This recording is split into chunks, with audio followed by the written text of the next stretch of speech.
Nós, na escola dominical, nas duas últimas aulas, tratamos a respeito de salmos, a anatomia, como é que chamava mesmo a lição? A anatomia da alma, que nos falou a respeito dos salmos, as poesias que existem nos salmos, as mensagens que existem nos salmos e todas as verdades ali escritas e que nos servem muito para o alento da alma, para a nossa edificação, para o conhecimento de Deus. E também alguns salmos que se dizem que são identificados como salmos messiânicos, ou seja, salmos que falam direta ou indiretamente da pessoa do nosso Senhor Jesus Cristo. Eu quero iniciar talvez 2 ou 3 sermões em um salmo só. Esse salmo é o Salmo 118. O Salmo 118 também entendo ser um salmo cristocêntrico, mesmo que na sua escrita, no seu relato todo, não cite aí a questão do Redentor, do Messias, mas toda a manifestação do salmista escrevendo nos mostra a graça, a bondade, a misericórdia de Deus e assim do seu Cristo, o nosso Senhor e Salvador Jesus. Vamos orar mais uma vez e ver então esse salmo. Querido Deus e amado Pai, tenha misericórdia de nós. Mais uma vez abrimos a Tua Palavra e necessitamos, somos carentes da Tua intervenção, da Tua unção, para que possamos de forma clara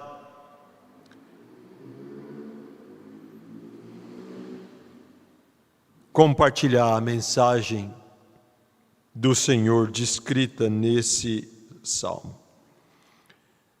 Nos ajude, tenha misericórdia de nós e aplique, ó Deus, essa mensagem, essas verdades aos nossos corações e todas as necessidades do nosso coração.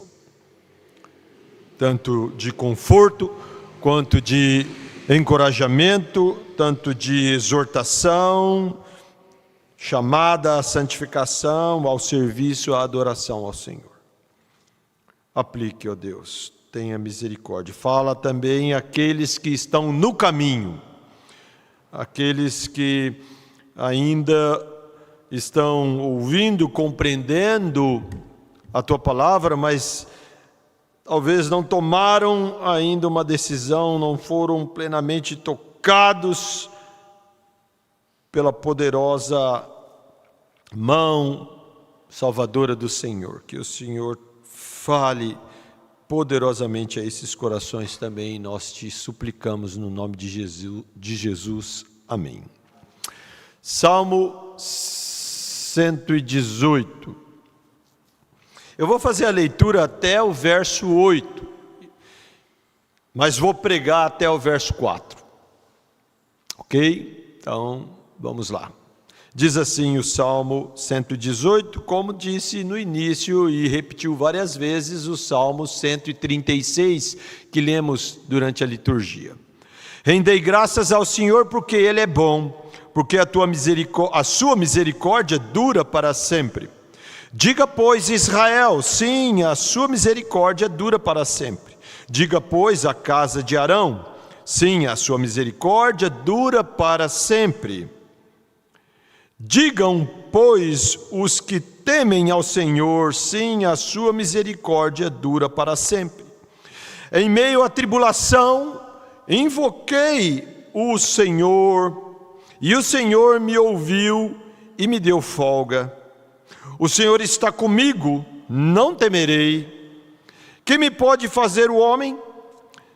O Senhor está comigo entre os que me ajudam, por isso verei cumprido o meu desejo nos que me odeiam. Melhor é buscar refúgio no Senhor do que confiar no homem. Só uma curiosidade, vamos falar disso no próximo sermão. Estamos aqui então dando uma pausa, ou vamos fazer um intercalamento aí, uma intercalagem, se assim podemos dizer, com o Evangelho de Mateus. A curiosidade aqui é algo que vai se tornar também mais claro para nós, esclarecido. O verso 8 é considerado como o centro da Bíblia. O verso 8 está aqui como o meio da Bíblia. De todos os capítulos, versículos, o verso 8, para alguns é tido como aqui o verso central da palavra de Deus. Melhor é buscar refúgio no Senhor do que confiar no homem. Que bonito, mas que não fica apenas na beleza de dizer, mas principalmente de confiar e ser transformado por essa palavra. Amém? Várias interpretações têm sido dadas a esse salmo. As abordagens diferentes, provém do fato de que ele combina elementos pessoais e comunitários. Veremos isso com mais detalhes, O seu conteúdo, então, envolve, respectivamente, a imagem de uma batalha e depois uma peregrinação de gratidão e adoração ao templo.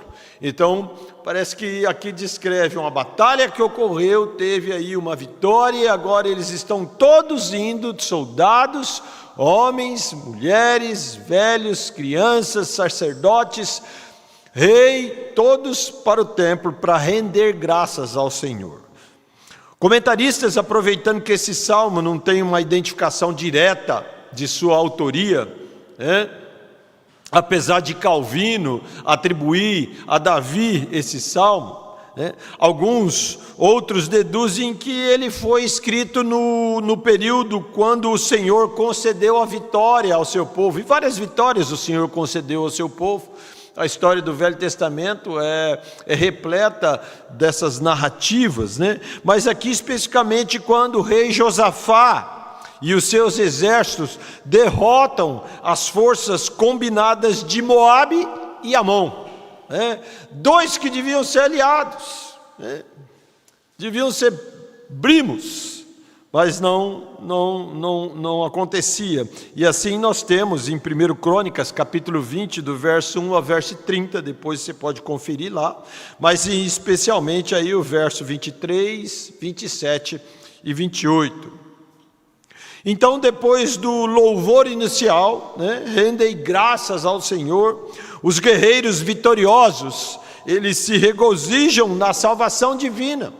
Foi salvo de um exército que, em combinação, superior ao exército de Israel. Enquanto da última parte, o salmo, o povo como um todo, se une também nesse louvor. Pensemos então numa cena de alegria, de gozo, de vitória, onde todo o exército e o povo, e com muita emoção e louvor, marcham para o templo, não só para celebrar uma libertação meramente particular, mas uma vitória nacional, algo que há anos se desenrolava, que não se desenrolava, que eram inimigos, e havia sofrimento, havia muito pesar, lamento do povo, guerra e mais guerra, e nada se resolvia. Dessa vez se resolve. Então há uma comoção, uma vitória nacional, onde muitas vozes estão convocando-se Parece que aqui as vozes estão convocando-se, os personagens estão se convocando. Rendei glórias ao Senhor, rendei graças ao Senhor, né? E aqui estão se convocando numa liturgia, numa procissão, como dissemos, até ao templo para adorar, né? Verso 1, 2, 3 e 4, rendei graças. Rendei graças, diga, o verso 1 fala, rendei graças, o verso 2 fala, diga, o 3 diga e o 4 diga. Diga rendendo graças, repetindo, rendei graças.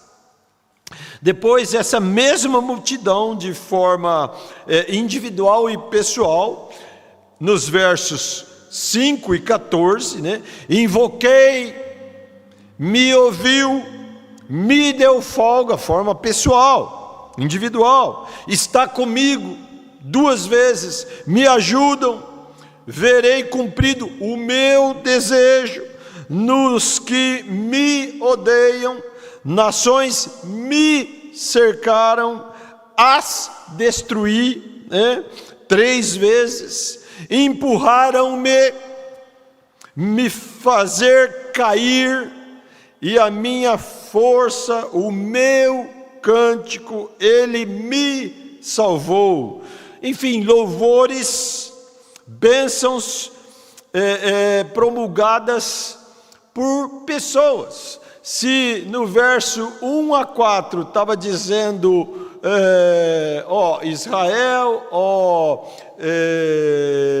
anciãos, povo, todos os que temem, agora do verso 1 a 14, de uma questão pessoal, do povo falando para si mesmo, aqui trazendo essas bênçãos que o Senhor proporcionou. Já do verso 15 até o verso 16, há aqui fragmentos de diálogo formal, enquanto a figura central e a sua procissão se aproxima dos portões, né, exigindo admissão. Veja lá, o verso 19, abre-me as portas da justiça, entrarei por elas e renderei graças ao Senhor. Então essa procissão, esse povo todo chegando no templo e estavam pedindo para ser aberto, para que eles lá louvassem a Deus. Abre-me as portas, né?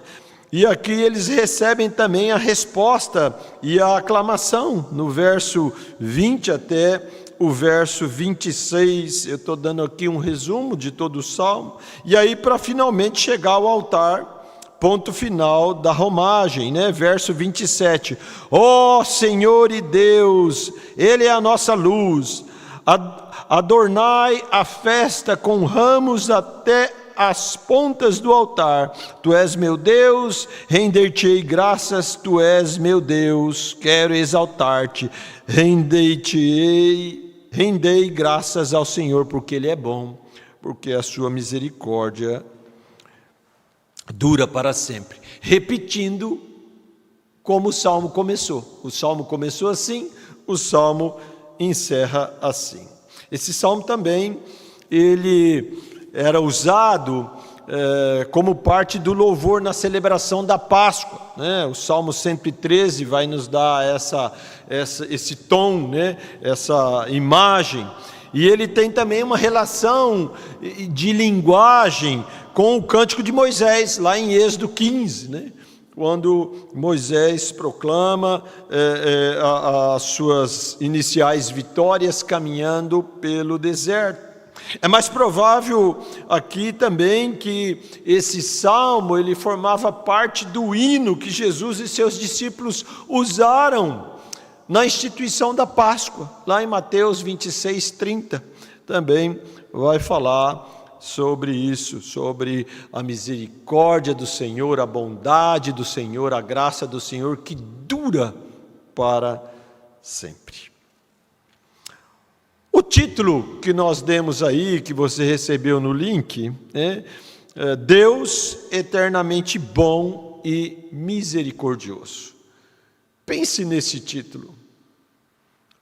Eu não consigo, pastor. Está difícil as coisas. Essa situação que o Brasil enfrenta, o mundo enfrenta, está difícil ver bondade e misericórdia. Será que é isso mesmo? Esse talvez seja o nosso maior desafio. Não em crer que Deus é assaz benigno e misericordioso, mas em tentar passar a vocês que nos ouvem, vocês que talvez não são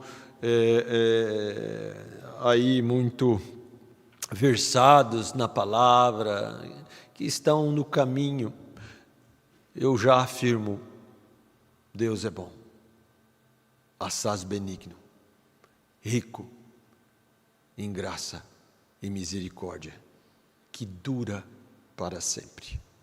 Amém? Vamos ver então isso aqui, vamos desfrutar desse maravilhoso salmo, verso a verso. Verso 1 então diz assim: rendei graças ao Senhor porque Ele é bom, porque a sua misericórdia dura para sempre. Essas ações de graça estão aqui no início e no fim desse salmo, como nós vimos, tanto aqui no verso 1 como no verso 29. O salmo começa assim, o salmo termina assim. Parece que de uma maneira a afirmar tudo o que ele iria dizer na extensão toda do salmo.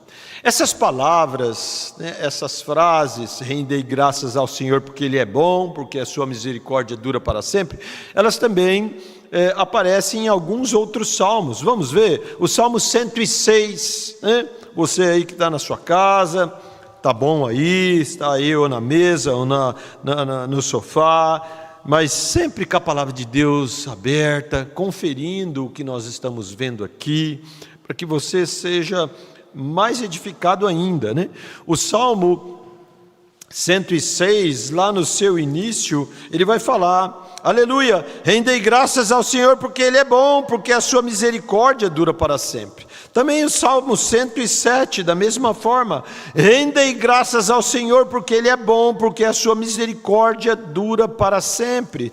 E o Salmo 136, que nós já lemos, também vai nos falar a mesma coisa: rendei graças ao Senhor porque Ele é bom, porque a sua misericórdia dura para sempre.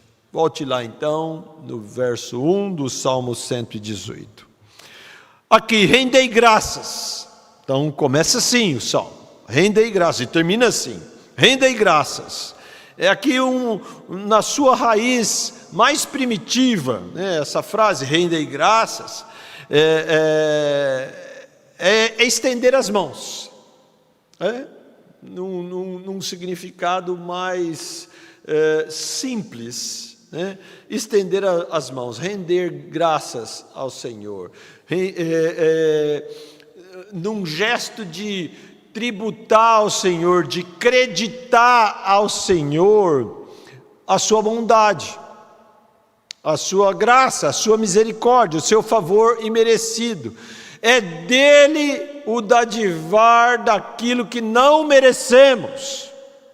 Daí estender as mãos, porque senão seria assim: é meu, eu mereço, eu tenho, ó como eu sou bom, muito obrigado, eu fiz por merecer. O render graças não tem nada a ver com isso, Dar graças, louvores, agradecer, também confessar, o nome de Deus. Envolve essa expressão, render graças, confessar o nome de Deus, falar quem Ele é, o que Ele faz, como Ele é grande, maravilhoso. E o objeto então dessa ação de render graças é o Senhor.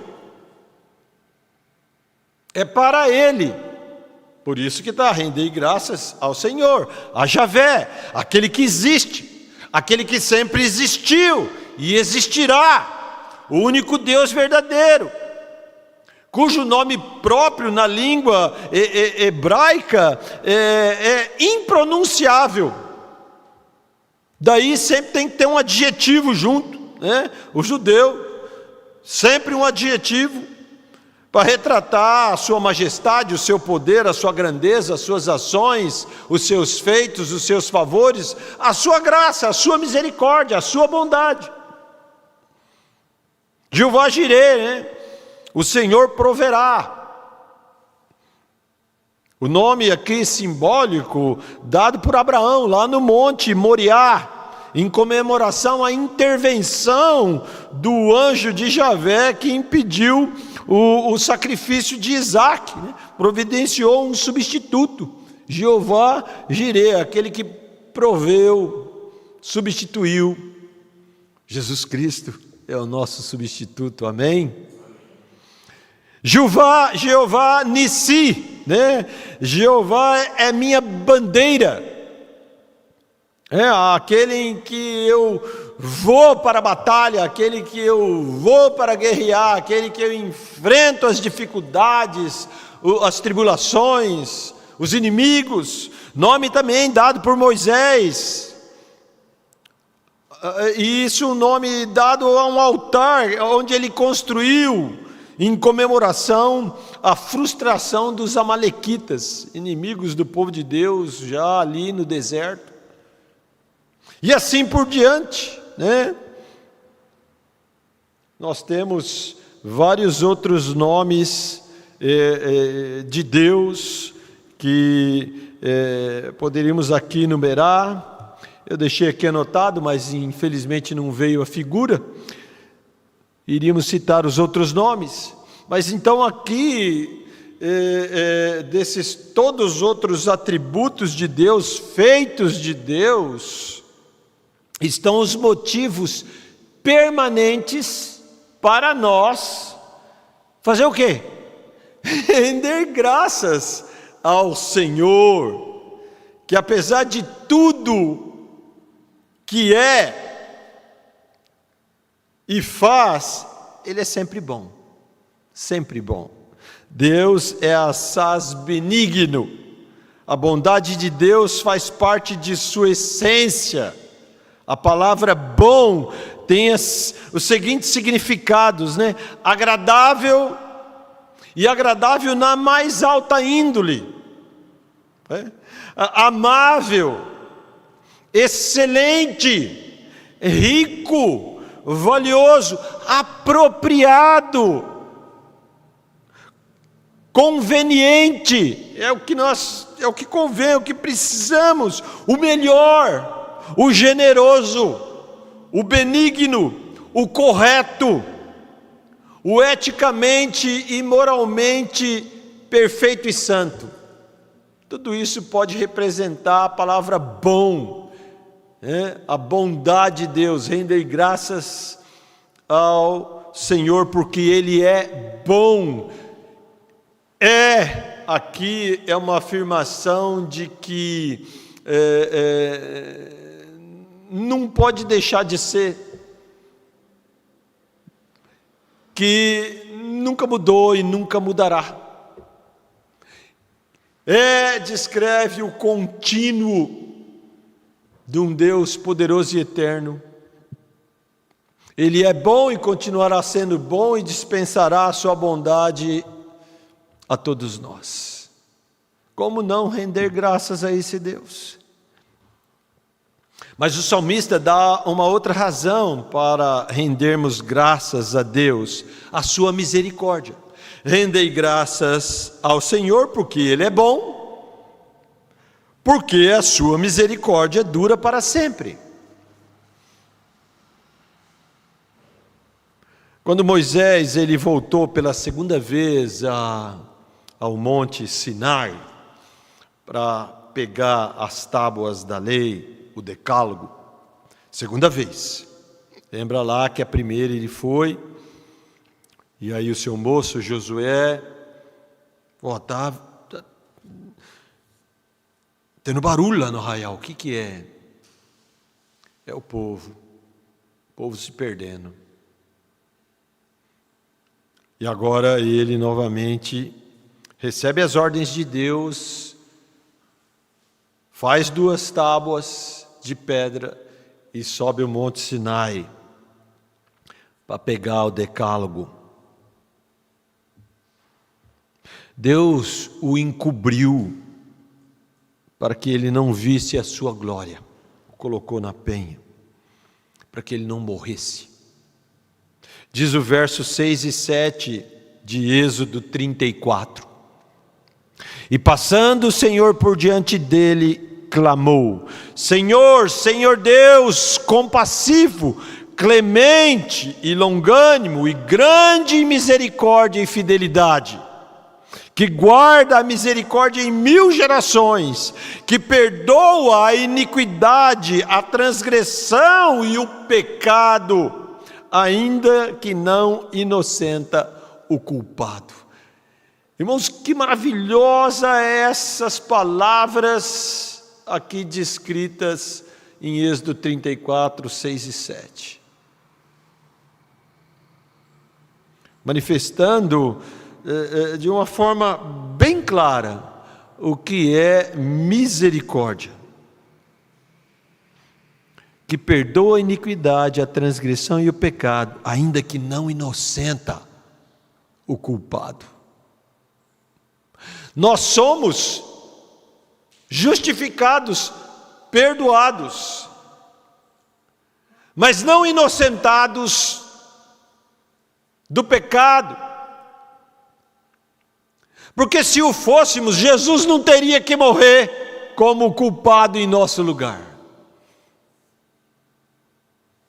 Aqui uma revelação já em Êxodo messiânica.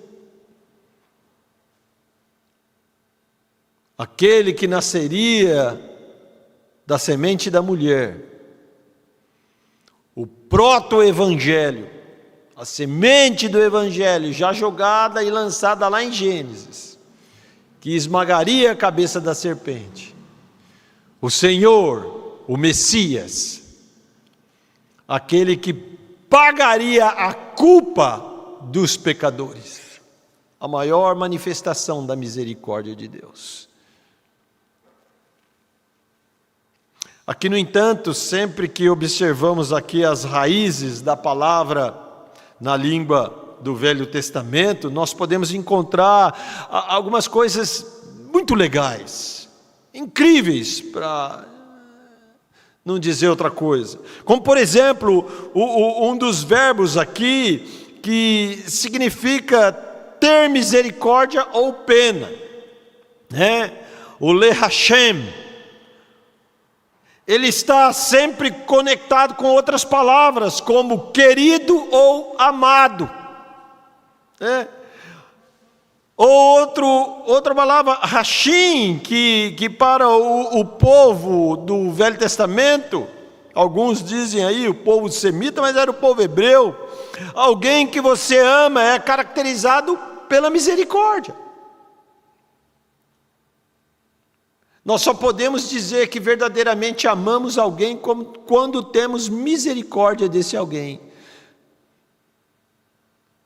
Não damos a ele o que ele merece quando ele nos fere, nos trai, nos entristece,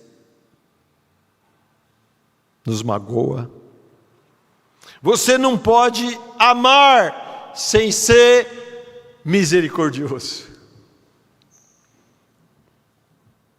Outra maravilha aqui da raiz da palavra misericórdia também está aqui conectada, tem algum significado como gravidez, com a gravidez, né? Gravidez, questão de uma criança no útero. Em hebraico aqui, o útero, o órgão que abriga o embrião desde sua concepção até o nascimento, é chamado de rechem, né? Então, o milagre da concepção e proteção do embrião é definido em termos de misericórdia. Falamos hoje pela manhã aqui, nós só existimos por causa da misericórdia. Deus nos fez existir, fomos concebidos no ventre de nossa mãe por causa de misericórdia, e lá no útero de nossa mãe fomos gerados por misericórdia. de outra forma não existiríamos. Deus, sendo Deus, não precisa de seres humanos.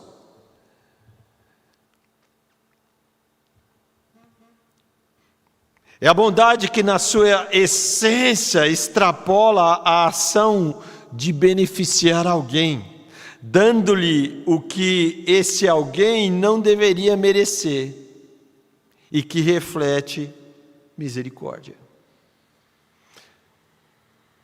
E assim, bondade e misericórdia não podem existir uma sem a outra. Mas voltando ao convite do salmista, rendei graças ao Senhor. Nós podemos afirmar que essa exortação, esse chamado, não é apenas para o povo de Deus, os que creem nele e seguem a sua palavra, mas é dirigida ao mundo inteiro. Toda pessoa nesse mundo nasceu, não nasceu? Foi gerado, existe, come, bebe, dorme, usufrua dessa terra que Deus criou. Vimos lá no Salmo 136, rendei graças ao Senhor, porque Ele criou o sol, o céu, para reger o dia, a noite, Ele criou tudo e todas as coisas. Rendei graças ao Senhor, porque a sua misericórdia dura para sempre. É dirigido ao mundo inteiro esse rendei graças ao Senhor, mesmo que tenha lá um contexto de batalha contra a Amon e a outra tribo inimiga de Israel.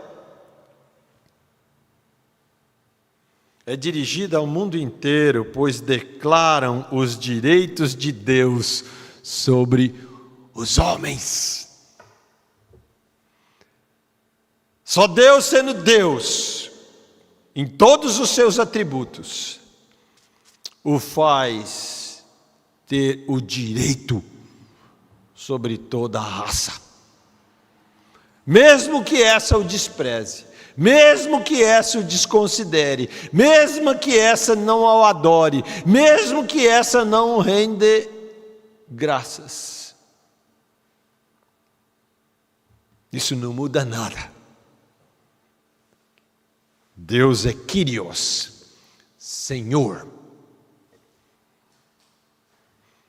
Louvai ao Senhor todas as nações, louvai todos os povos, diz o Salmo 117:1, o Salmo anterior.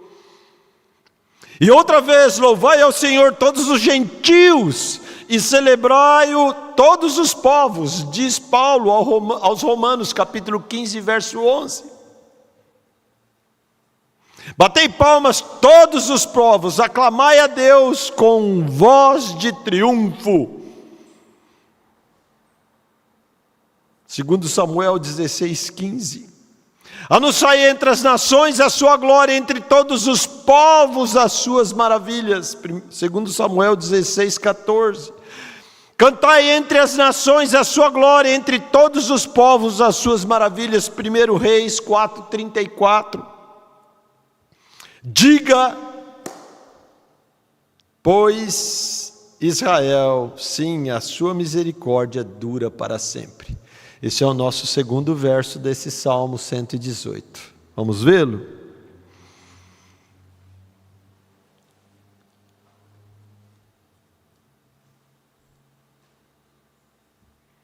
Diga, pois, Israel, o povo, a nação, o povo escolhido do Velho Testamento, que desfrutou da bondade e misericórdia de Deus devido à sua revelação. Revelação essa desde Abraão, Isaque e Jacó. Sim, Deus é misericordioso com todos os seres humanos desde a queda.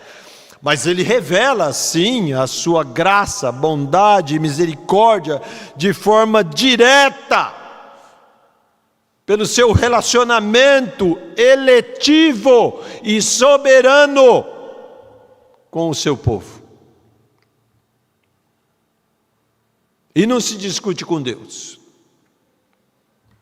Ou seja, todos os que temem ao Senhor, todos os que creem que Ele existe, todos os que obedecem à sua vontade revelada na sua palavra, todos os que creem e confiam em seu Filho, nosso Senhor e Salvador, e o seguem, esses devem não só dizer sim, a sua misericórdia dura para sempre, mas serem gratos por isso, serem obedientes por isso, serem adoradores por isso, e amarem e honrarem por isso, sua bondade, graça e misericórdia, as quais são inseparáveis e das quais não poderíamos viver sem. Isso foi dito no verso 2 para Israel. Israel, o povo escolhido para anunciar quem era esse Deus. Para não só anunciar de boca, mas de fato e de verdade e de uma forma experiencial toda a bondade e misericórdia de Deus.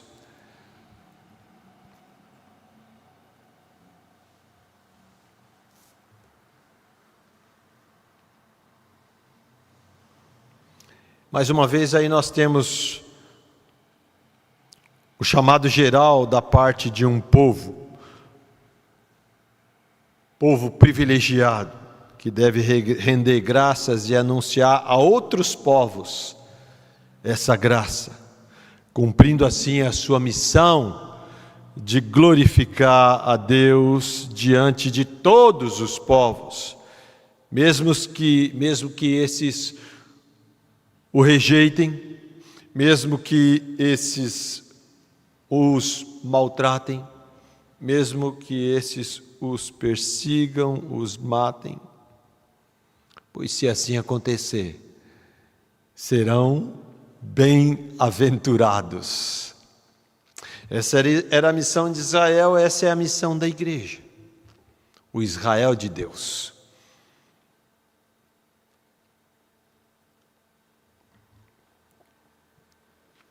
Verso 3, diga pois a casa de Arão, sim, a sua misericórdia dura para sempre. Aqui é a casa de Arão, Arão, o irmão mais velho de Moisés. Arão, aquele que foi usado por Deus para ser a boca de Moisés.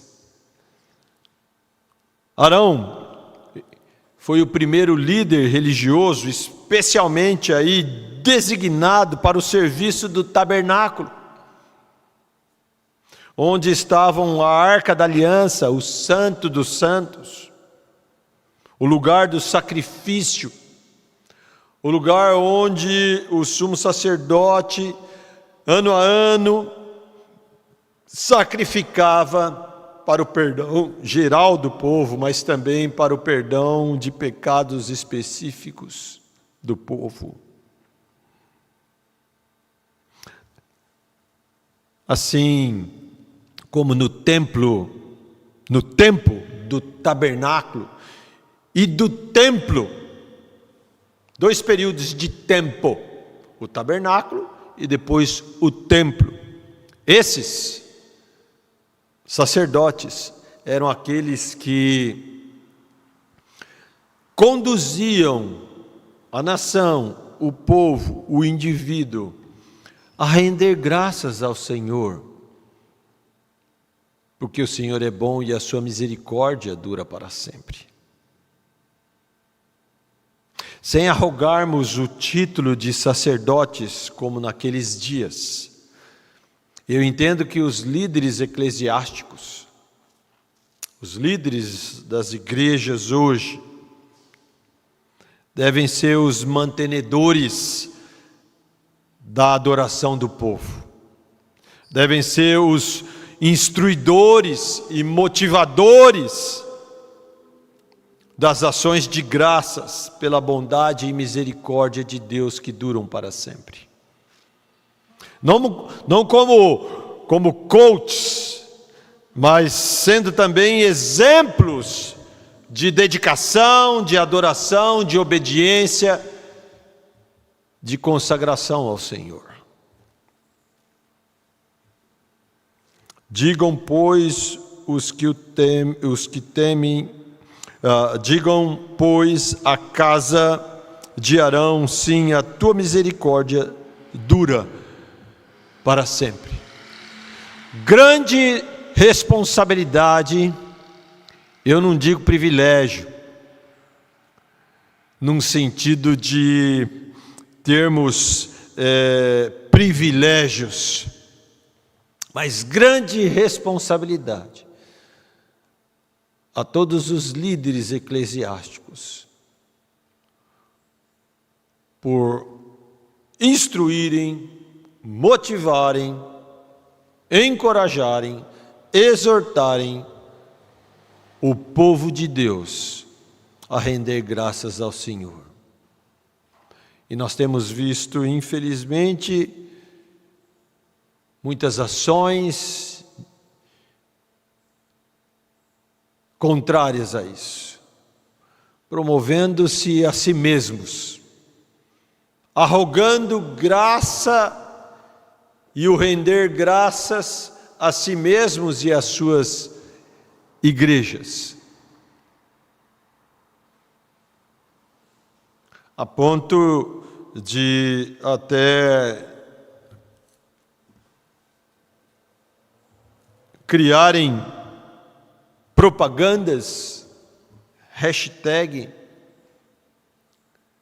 eu sou tal igreja, não eu sou de Cristo, eu sou de tal denominação. Podemos sim nos identificar, podemos sim julgar algumas mais zelosas do que outras, talvez hoje em dia, infelizmente, só no papel, só nas suas constituições. Mas vivemos, infelizmente, já a apostasia, já o esfriamento do amor, do zelo de muitos que se dizem igreja. Que o Senhor tenha misericórdia, que o Senhor continue erguendo e mantendo homens fiéis que levem o seu povo a adorá-lo, a amá-lo, a servi-lo, a proclamar o render graças ao Senhor, porque Ele é bom, porque a sua misericórdia dura para sempre. O verso 4 diz assim: digam, pois, os que temem ao Senhor, sim, a sua misericórdia dura para sempre. A exortação aqui, como já dissemos, abrange todos. Vimos lá que começou, de uma forma geral, rendei graças ao Senhor porque Ele é bom, porque a tua misericórdia dura para sempre. Essa é uma chamada, não especificou e não indicou ninguém, mas parece que esse era o objetivo dessa peregrinação.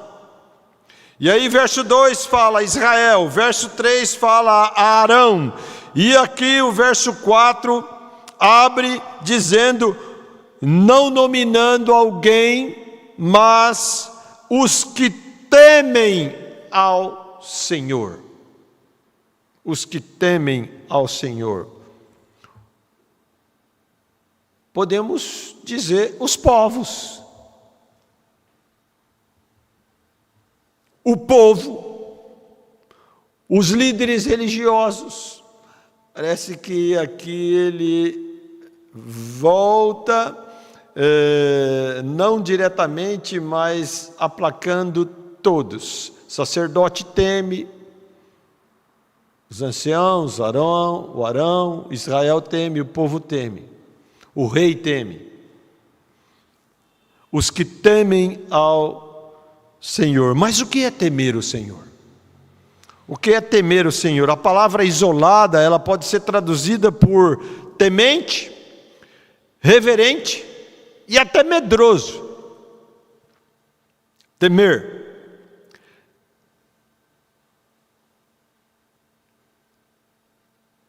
Mas aqui a questão temer ao Senhor sempre descreve alguém que primeiramente crê que Deus existe e que Ele é verdadeiro acima de todos os deuses inventados pelos homens, porque não existe outros deuses, só existe um Deus. Mais que a Bíblia usa lá a expressão outros deuses, eram objetos criados, entidades criadas, imaginadas pelos homens e assim idolatradas, adoradas pelos homens. Mas não existe outros deuses. Deus não tem concorrente. Não existe deuses. Se Deus é Deus, Criador de tudo, todas as coisas, não há nada em páreo com Ele. Nem mesmo um outro Deus.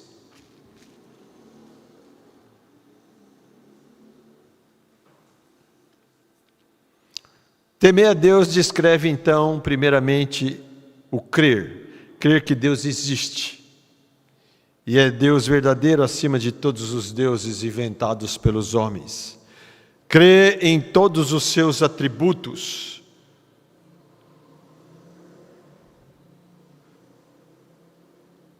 Temos que também entender que homem nenhum conhecerá a Deus em sua total plenitude. O nosso Deus, Ele é, nesse sentido, intangível, Ele é iminente,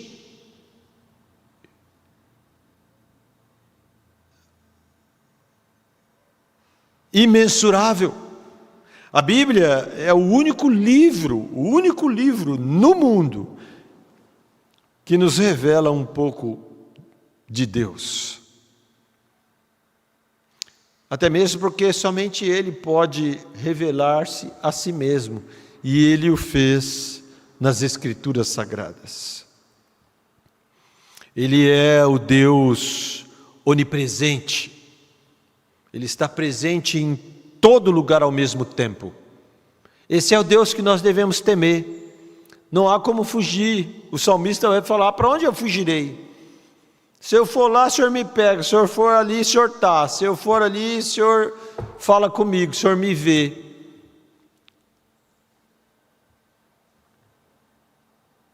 E não somente isso, Ele está presente no passado e no futuro. Deus não está sujeito a tempo e nem espaço.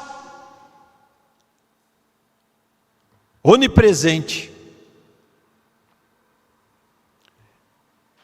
Nós devemos também temer o Deus onipotente. Esse é o tema, é muito poder. Mas será que não é poder, num certo sentido, não igual, mas também um poder tremendo, aquele que é onisciente, sabe tudo, conhece tudo? Onipotente.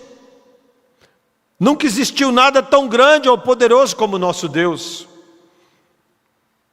Ele não conhece sequer um mínimo de impossibilidade. Não tem impossíveis para Deus.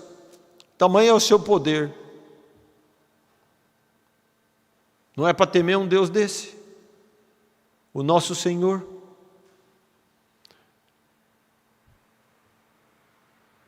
Deus onisciente. Deus é o único Criador de todas as coisas conhecidas e desconhecidas pelos homens. Mas não existe nada fora do seu conhecimento. Assim como não existe nada que possa se esconder dele. Onipresença e onisciência se unem aí no poder que Deus tem. O Deus transcendente, essa era a palavra não imanente. Nunca existiu barreiras intransponíveis que detivesse, que impedisse que barrasse o nosso Deus. Ele é transcendente. Por isso que lá no Êxodo, capítulo 20, não farás imagem de nada que possa parecer com aquilo que já existe, ou no céu, ou na terra, ou até debaixo da terra. Deus não se enquadra, Deus não se molda, Ele é transcendente. Não há lugar que nosso Deus não conheça. Nunca houve tempo em que Deus não existisse. Para nós fica difícil. Ele sempre existiu. Ele é transcendente. Ele transcende também a eternidade e o tempo. Para nós, na nossa limitação de pecadores que somos, fica difícil. Mas esse é o nosso Deus. Daí Ele ser o Deus do impossível. O Deus eterno é a que devemos temer. Ainda que a eternidade seja algo também incompreensível, imaginável, o nosso Deus é maior que ela.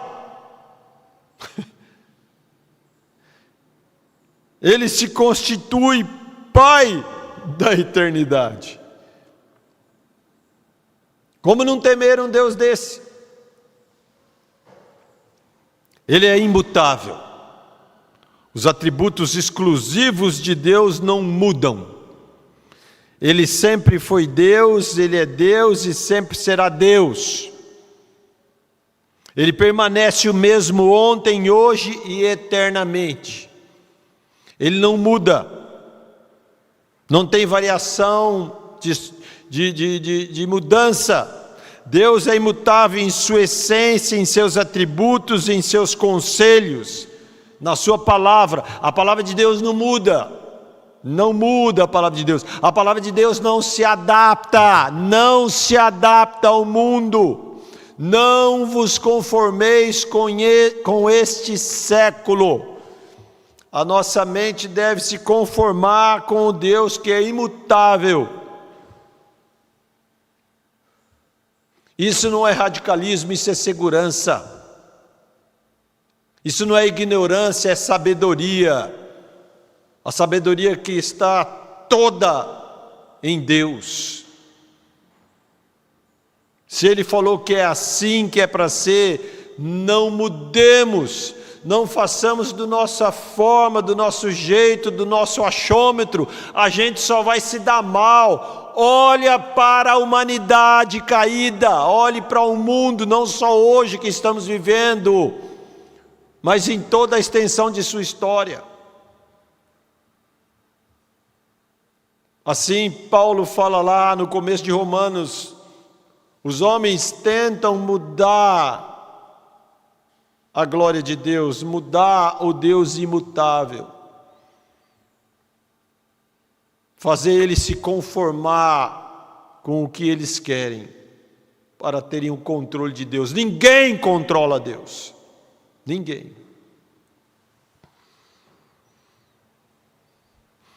Ele é o mesmo ontem, hoje e eternamente. Deus é imutável em sua essência, em seus atributos, em seus conselhos, em sua bondade, em sua graça, em sua misericórdia. Ainda bem, graças a Deus. Pensou se Deus mudasse em sua misericórdia? O mundo tinha acabado faz tempo. Escreve isso.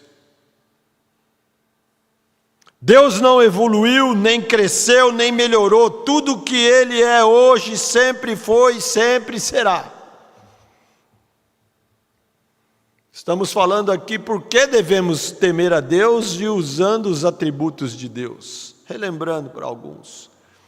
E por último, um dos atributos exclusivos de Deus é a sua santidade. Deus é santo.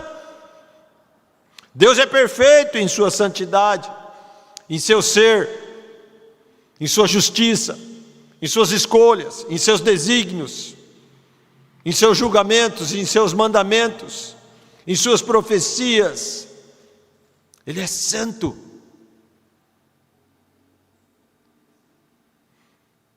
Sua justiça é inabalável, é intransferível. Ele mesmo diz: a minha glória não darei a outrem. Daí não podemos afrontar a Deus. Daí devemos ser como Ele mandou que sejamos. Sede santos, porque eu sou santo. Seus atributos são assim revelados a nós através da sua palavra. Nós não estamos inventando nada aqui e nem imaginando nada. Sua palavra é a sua revelação especial a nós. Temer a Deus é crer na sua palavra que revela quem Ele é.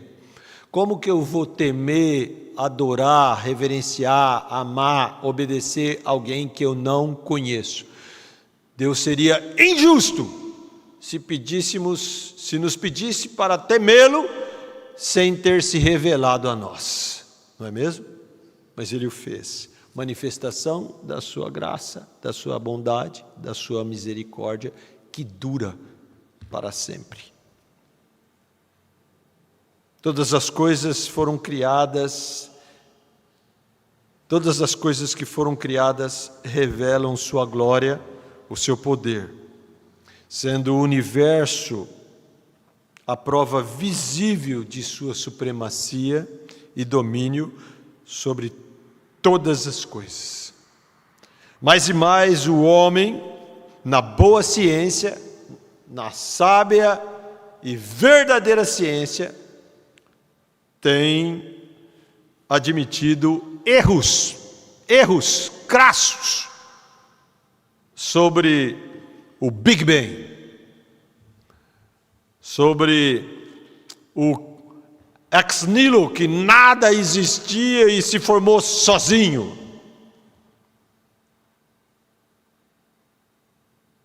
Se formou por um acidente, por um ocaso, onde as coisas foram se juntando, se formando de uma forma tão precisa, sábia. O Sol está lá até hoje, a Lua está lá até hoje, os planetas lá, as plantas crescem, os animais, o ar,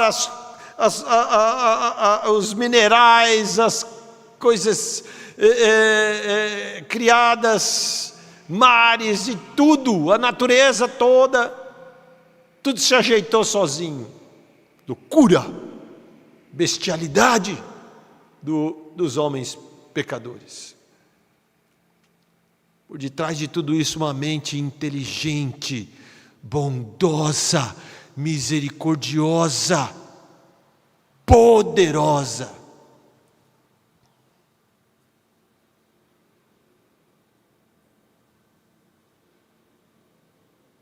Sabendo e conhecendo tudo que Deus é, só nos resta temê-lo, adorá-lo. Os que temem a Deus não podem fazer outro ato diário do que render graças por sua bondade e misericórdia, que duram para sempre. Duram para sempre, vai durar para sempre, para os que o temem. A bondade e misericórdia duram para sempre, frase que se repete nesses 4 primeiros versos que estamos vendo do Salmo 118. Mas, por que ela dura para sempre? Porque estão alinhadas aos atributos que acabamos de ver. Deus eterno, poderoso, onisciente, onipotente, santo. Assim, os versos 2 a 4, a repetição tríplice de Israel, casa de Arão e os que temem ao Senhor, lembram o mesmo uso no Salmo 115. Está com a sua Bíblia aí? Está na mesma página para alguns. Salmo 115, vai lembrar aí essa tríplice repetição de Israel, casa de Arão e os que temem ao Senhor, e fala aqui de novo, a todos os povos, Até aqueles que não temem ao Senhor devem render graças ao Senhor, porque Ele é bom e a sua misericórdia dura para sempre. Eu vou ler aqui o Salmo 115, que vai falar pontualmente sobre cada uma dessas. Salmo 115, verso 9 e 11, diz assim: Israel confia no Senhor, Ele é seu amparo e seu escudo. A casa de Arão confia no Senhor, Ele é seu amparo e seu escudo. Confiam no Senhor os que temem o Senhor, Ele é seu amparo e seu escudo. Verso 12 e 13. De nós se tem lembrado o Senhor, Ele nos abençoará, abençoará a casa de Israel, abençoará a casa de Arão, Ele abençoará os que temem o Senhor, tanto pequenos como os grandes, todos. A melhor coisa que fazemos ou podemos fazer nessa terra é temer o Senhor. Você teme ao Senhor?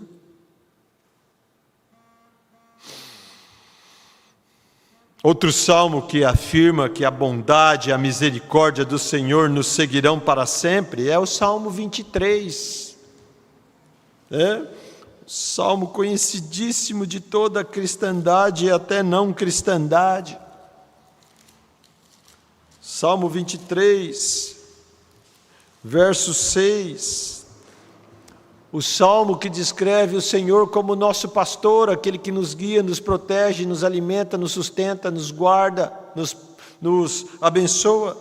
Verso 6 diz lá: bondade, rendei graças ao Senhor, porque Ele é bom, porque a sua misericórdia dura para sempre. Verso 6 do Salmo 23, bondade e misericórdia certamente me seguirão. Quando? Todos os dias da minha vida, e habitarei na casa do Senhor para todo sempre. Que maravilhoso! Que afirmação aqui do salmista, esse sim, comprovadamente Davi, descrevendo tudo que nós já vimos aqui, a certeza de que a misericórdia, a bondade, a graça, o favor imerecido do Senhor vai estar com ele sempre.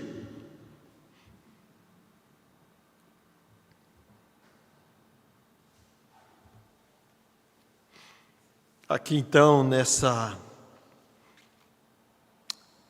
esse convite, essa exortação do início do Salmo até onde vimos, né? Podemos dizer uma abrangente exortação. Israel, o povo, casa de Arão e os que o temem. São usados aqui para que ninguém da nação pactual, aqueles que Deus se revelou, para que ninguém seja excluído ou se dê por não avisado de não render graças ao Senhor.